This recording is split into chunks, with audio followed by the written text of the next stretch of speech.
अखेर टेस्लाने भारतामध्ये एंट्री घेतली. पहिले मुंबईत आणि त्यानंतर दिल्लीमध्ये त्यांनी आता शोरूम उघडला आहे. असं आहे का की टेस्ला यापुढे भारतामध्ये उत्पादन करणार आहे? हो किंवा नाही निश्चित सांगता येणार नाही.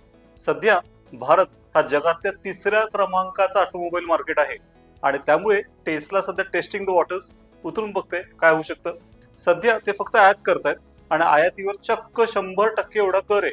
डोनाल्ड ट्रम्प तर म्हणतात की भारत हा एक टेरिफ किंग आहे आणि त्यामुळे युएस पेक्षा जास्त किमतीला टेस्लाला विकावं लागते भारतात कार आणि त्यामुळे कितपत त्याचा धंदा होईल हे काही माहिती नाही. आणि असंही भारतामध्ये ही जी EV electronic vehicle luxury car segment आहे तो फक्त 4% आहे. मग त्यामुळे त्यात काही फार मोठा व्यवसाय असं नाही.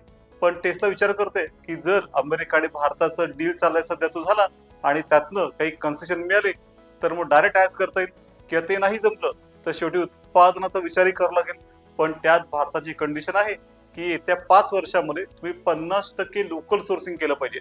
50% भाग भारतातनं घेतले पाहिजे. बघूयात मस्क यांना ते मान्य होतं की नाही आणि तोपर्यंत टेस्ला एन्जॉय करा.